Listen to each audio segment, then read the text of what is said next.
What up guys, Garrett here. So it is officially springtime here at home. I just got back from work today. I've been up since 4 p.m. yesterday. It's now about 3 p.m. I'm super tired. I gotta stay up, get on a regular sleep schedule. So what we're doing today is working on the Camaro. Here's the old girl. And I know some people were asking what was done to the motor. Well, here it is. Just a small block Chevy. It's either a TBI or a Vortec bottom end, because you cannot have a mechanical fuel pump on this. That's actually an electric fuel pump. I can't really tell without pulling the intake to see if it has the, people call it the spider, but basically all it is lifter retainers, and if it has that, it's a roller cam, which would make this a Vortec bottom end. It does have old school heads. It's dirty as hell, look at that. Nasty. Millbrook intake. Has an old Carter carb, I believe. This motor supposedly has 25,000 miles on it. Oh, of course, headers. But yeah, supposedly this only has 25,000 miles on it. The guy had somebody rebuild it. Has a new crank. It does have a cam in it.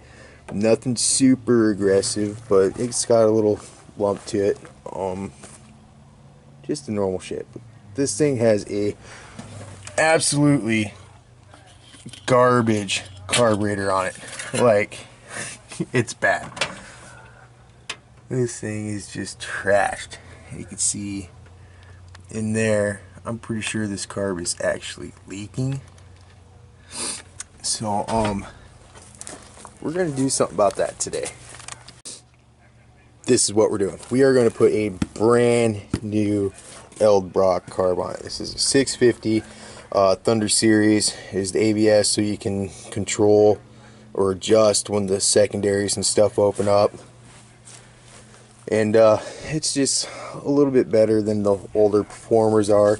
I did want the ABS 2 Eldbrock carb that just recently came out, but nobody in Alaska had it in stock. So, and this little gem here cost me $420. I could have gone Holly. I know some people are going to be like, oh, why don't you go Holly or Quick Fuel or something like that. Honestly, this is pretty much a direct replacement for that.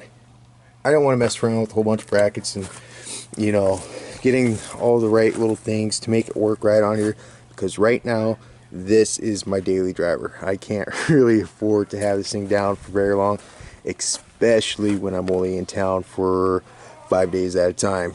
Actually, I think I got 6 days home this time, so that's really cool. But yeah, so we're gonna get busy pulling that off and get ready to put this on.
Okay, so that took me all about 5 minutes to take the old carburetor off.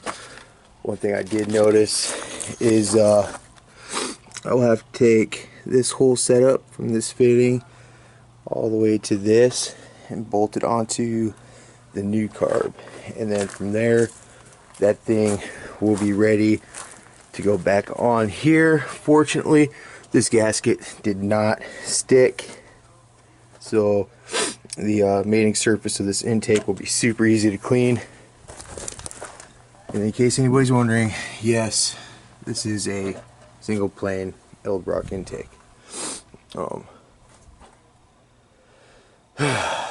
Alright, I'm freaking tired. Onward with the project. Just like that, I have the solid vacuum line to the brake booster plumbed into the back of the carburetor. And on that note, we are ready to throw this bad chicken on that bad chicken. Must be half asleep or half retarded. I bolted that carburetor on. Yeah. Didn't even hook up the bracket for the throttle cable and stuff. Round two. Alright, so it's all bolted on. I had an extra back line that used to go over by the choke. I ended up capping that, getting rid of the line. I have the throttle hooked up, the kickdown cable and return spring are hooked up. The bracket is now on the carburetor. Yeah.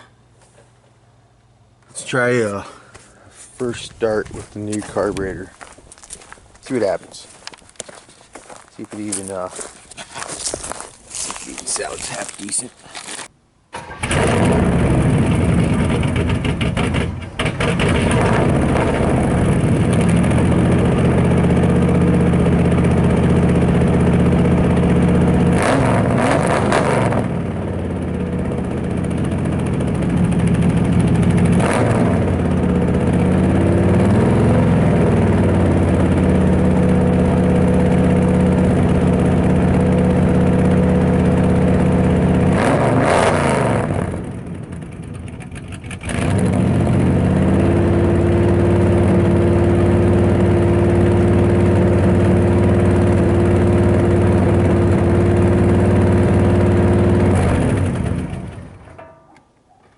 It's idling way high.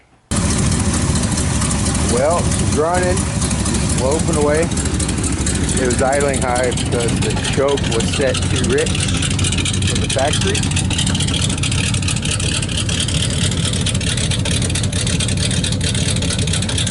Take it up with that stress, see what happens. I'm not sure how she's gonna run, but we're about to figure her out. See if the camera will stay here.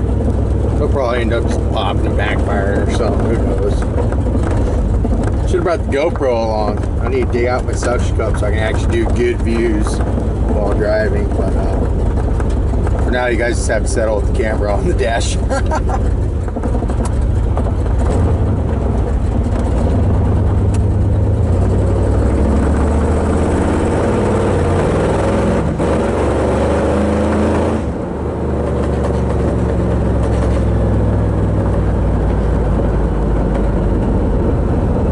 That's upsetting. It's been 420 bucks. It still does the exact same thing.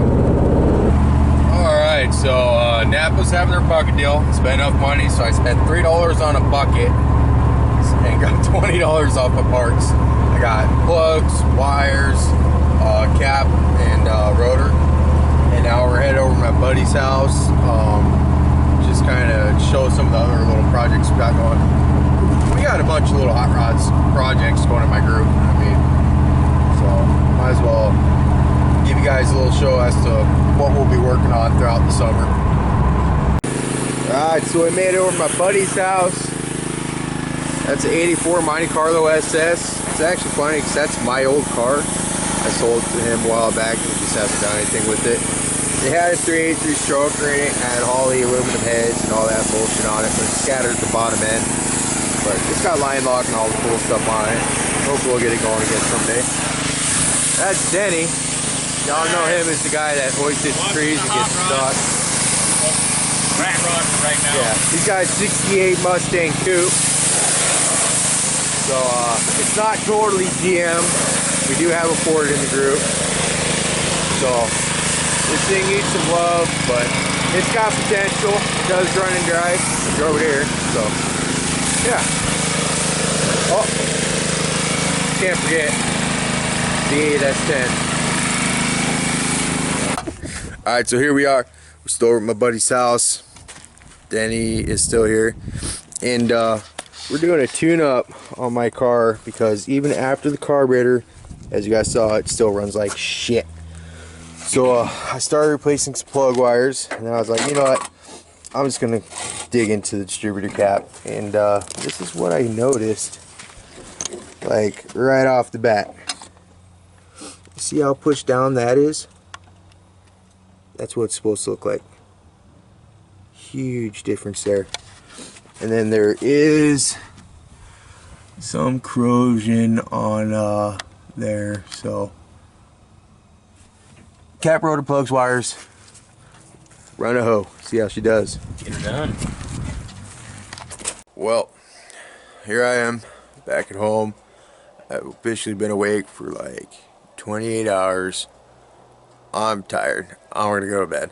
But I finished plugs, wires, cap, rotor, all that stuff, and it still runs like crap. So I'm thinking either that electric fuel pump is getting weak. So I do have another one of those. I'm gonna swap it out, and I'm also gonna do fuel filter, stuff like that, and then we'll see what happens from there. But I did get it to open up and run good a couple times, and it does. It freaking hauls the mail, right? It has tall gearing in it. The thing literally does 80 miles an hour in first gear. It cruises at 100 like it's nothing. It's pretty crazy. But not that I did any of those things. But yeah, tomorrow we'll get back to it and see if we can get this bad chicken running good, because I do want to take it to the strip a couple times this year, and potentially maybe go do some autocross if my schedule allows. And yeah, I'm gonna go edit this and get it uploaded, and peace out.